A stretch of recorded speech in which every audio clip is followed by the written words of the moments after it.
আসসালামু আলাইকুম everyone, welcome to my channel. আজকে আমি আপনাদেরকে খুবই ইজি ভাবে একটি বিস্কুট তৈরির রেসিপি দেখাবো। এই বিস্কুটটি মাত্র 1 থেকে 2টি উপকরণ হলে 10 মিনিটের মধ্যেই রেসিপিটি তৈরি করতে পারবেন। এছাড়াও এই বিস্কুটটি তৈরি করে কিন্তু অনেক দিন পর্যন্ত কাঁচের জারে স্টোর করে রাখতে পারবেন। আশা করছি আজকের ভিডিওটি সবার কাছে অনেক বেশি ভালো লাগবে। অবশ্যই সম্পূর্ণ ভিডিওতে আমার সাথেই থাকবেন, আর ভিডিওটি ভালো লাগলে একটি লাইক দিয়ে চ্যানেলটিকে সাবস্ক্রাইব করে দিয়ে যাবেন। তো বেশি কথা না বাড়িয়ে সরাসরি চলুন রেসিপিতে যাওয়া যাক। এই রেসিপিটি তৈরি করার জন্য আমি নিয়েছি হাফ কাপ পরিমাণ সুজিটাকে একটি বাটিতে নিয়ে আবারও নিয়েছি হাফ কাপ পরিমাণ চাউলের গুঁড়ো।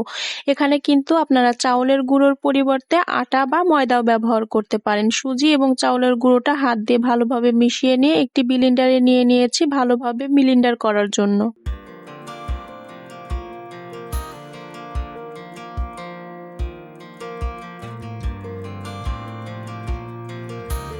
সুজি এবং চাউলের গুঁড়ো একসাথে ব্লেন্ডার করে নিয়েছি। আপনারা কিন্তু এখানে চাইলে 2 টেবিল চামচ পরিমাণ চিনি একসাথে দিয়ে ভালোভাবে ব্লেন্ডার করে নিতে পারেন। তবে আমি যেহেতু চিনিটাকে পানির সাথে মিশিয়ে ডো তৈরি করব, এর জন্য আর একসাথে ব্লেন্ডার করে নেইনি। এখন আমি এই মিশ্রণের মধ্যে দিয়ে দেব হাফ চা চামচ পরিমাণ বেকিং পাউডার এবং সামান্য একটু লবণ, আর দিয়ে দিয়েছি 2 টেবিল চামচ পরিমাণ সাদা তেল।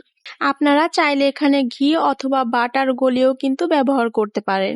শুকনো উপকরণের সাথে তেলটাকে ভালো করে হাত দিয়ে মিশিয়ে নিয়েছি। এবার 1 টেবিল চামচ পরিমাণ পানির সাথে 2 টেবিল চামচ পরিমাণ চিনি একসাথে গুলিয়ে নিয়ে এবার একটি ডো তৈরি করে নেব। এর থেকে বেশি কিন্তু দেওয়া যাবে না, তাহলে ডোটা খুব বেশি পাতলা হয়ে যাবে। খুব বেশি পাতলা হয়ে গেলে কিন্তু বিস্কুটের ভিতরে শক্ত হবে না, আর অনেক দিন পর্যন্ত কিন্তু স্টোর করে রাখাও যাবে না।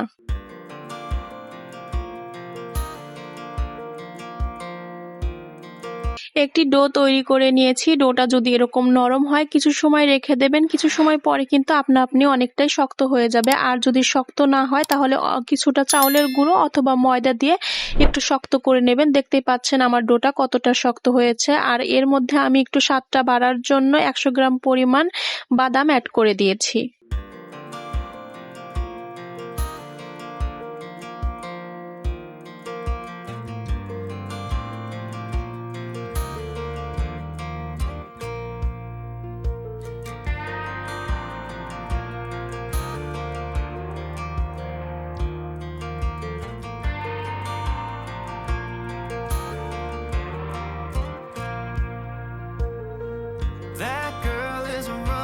সুজির ডোয়ের সাথে বাদামগুলো খুব ভালোভাবে মিশিয়ে নিয়েছি। এবার অল্প অল্প করে নিয়ে বিস্কুট তৈরি করে নেব। আমি গোল শেপ করে বিস্কুট তৈরি করেছি। নিচের সাইডটা সমান রেখেছি আর উপরের সাইডটা একটু গোল মতো করে বিস্কুটগুলো তৈরি করেছি। আপনারা যে কোনো শেপের বিস্কুট তৈরি করে নিতে পারেন।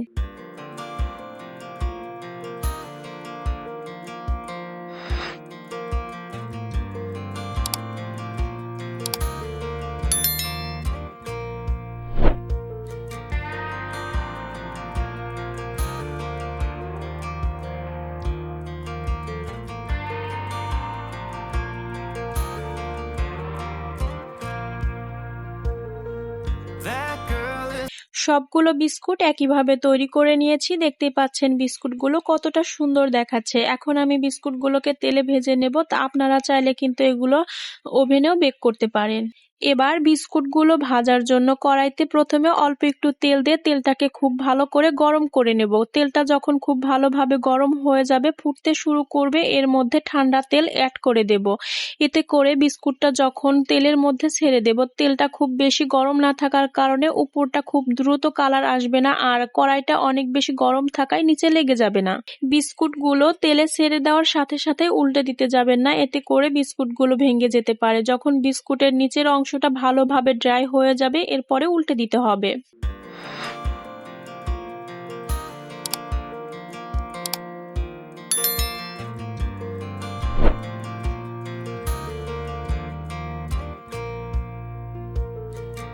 চুলার আঁচ মিডিয়াম টু লোতে রেখে বিস্কুটগুলো 10 মিনিট উল্টে পাল্টে ভেজে লাল লাল করে ভাজা হয়ে গেলেই কিন্তু বিস্কুটগুলো রেডি। এখন আমি বিস্কুটগুলোকে চুলা থেকে তেল ঝরিয়ে উঠিয়ে নিচ্ছি। দেখতেই পাচ্ছেন কতটা খাস্তা হয়েছে। একটা বিস্কুট আমি আপনাদেরকে ভেঙে দেখিয়ে দেব কত বেশি ক্রিস্পি হয়েছে। এই বিস্কুটগুলো কিন্তু আপনারা চাইলে অনেক দিন পর্যন্ত ঘরে স্টোর করে রাখতে পারেন। এতে করে বিকালে চায়ের সাথে কিন্তু আলাদা করে আর কোনো কিছু বানানোর প্রয়োজন হবে না, অথবা দোকান থেকেও বিস্কুট কেনার প্রয়োজন হবে না।